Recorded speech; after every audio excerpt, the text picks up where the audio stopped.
Hey guys, how you going? Hope you're all doing very well. This afternoon I have yet another movie review for you all. This movie is a horror film from the United States, English language, released in the year 2025, directed by Stephen Ellison, aka Flying Lotus, and this film is called Ash. So Ash is set in the future. We have Earth that is no longer livable, and so a group of astronauts are tasked with finding another planet. So the main character, she is part of this crew, and they believe that they've found a new planet. There's a lot of potential livable conditions that are very similar to Earth, and so they are very, very excited. But then one day, this woman wakes up all of a sudden and everyone else on board is dead. So she has no idea what's happened, but she's going to have to piece together her memory if she is to get out of this ordeal alive, because something terrifying is waiting for her. So what happens at that point on? Something you're going to have to find out for yourself, because that's as far as I'm going with my synopsis. Now my thoughts on Ash. I had no idea what to expect with this movie. This is a film that little is known about because no one really talks about it, but the reason why I wanted to see it is that Flying Lotus, Stephen Ellison, was the director. Now the reason why it excited me is because he created a movie called Kuzo that I reviewed a very long time ago. Kuzo was a movie that didn't make sense, but it was just completely insane, and for some reason for me it worked. It's just a very daring film that really pushed the boundaries of decency. It was a disgusting film. It was a very visual film, and so as far as the senses are concerned, it really it was a very hard-hitting experience, and so that was a movie that I actually liked. I actually appreciated for what it was. And so coming into Ash being another Flying Lotus film, I was wondering what it had in store. So it has Aaron Paul from Breaking Bad playing one of the characters in this movie. It also has Uko Weiss, who is from The Raid, the Indonesian film The Raid.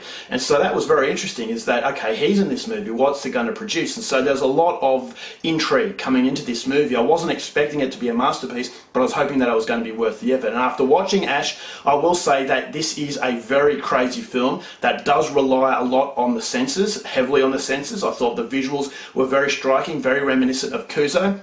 And the soundtrack is definitely one of the best parts of this movie. So yes, it does have reminiscent qualities of Kuzo, but this is a much more controlled effort. And I believe that it's a better film, and it was a much more traditional style of film. So if you are a fan of sci-fi movies, especially John Carpenter's The Thing, chances are you're going to get something out of Ash. I thought the performances were actually quite decent, and there's a heavy level of mystery to this movie. And that's ultimately what you need for a viewer. You need questions that beg answering to maintain your interest. And I believe that Stephen Ellison, aka Flying Lotus, does that very, very well. You don't know why these people are dead, but you know that something horrible has happened. And so as she's trying to piece together her memories, I thought as each clue is fed to you, it snowballs. It evolves in a way that I thought was actually quite nerve-wracking. So it's a very claustrophobic environment. It's movies that are taking place on another planet. It's a very foreign environment. And foreign environments create vulnerability because you just can't run out of the spaceship and ask for help. Is that just a completely different world? And so that world building I thought was fantastic, and it's a very, very surreal experience. The visuals that Stephen Ellison throws at the viewer, I thought, was very fever-pitch nightmare. And so it's the nightmare, it's the disorientation that he creates, that he amplifies in a level that I thought was just felt like you're having a bad dream, and that bad dream is getting worse and worse. Aaron Paul's performance I thought was actually quite decent, and also the main character's performance was actually quite decent, very good to look at as well, so that was good.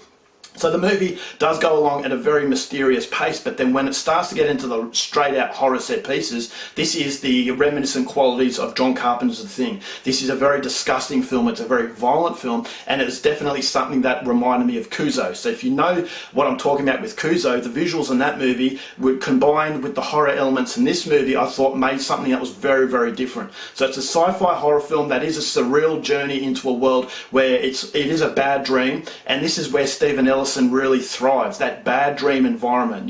The fact that you feel very dirty after watching it, you feel very sweaty after watching it, and so that's something that gives you the experience. This is a movie that you endure. It's a movie, it's an endurance test rather than something that is just an easy popcorn horror film. This is a movie that will make you feel very uncomfortable. It's a movie that won't make a lot of sense at the start, but when everything wraps up, I thought to myself, this was actually a worthwhile horror experience. And so it can be very heavy as far as the audio, as far as the music, as far as the visuals are concerned, which can come across as pretentious, but I felt as though it had a level of control to it that steered from the pretentious and just being different for the sake of it, and actually creating something that was a lot different. And so if it sounds like your kind of thing, it does get very nasty, so it is an extreme sort of horror film. So if you don't like that kind of thing, steer clear of this, but it is extreme in the senses. It's a bombardment of just visuals and audio audio and sound effects and music, and it just hits you on a level where it just makes you feel really uncomfortable, but at the same time you really are impressed by what you see, or at least I was. So this is a film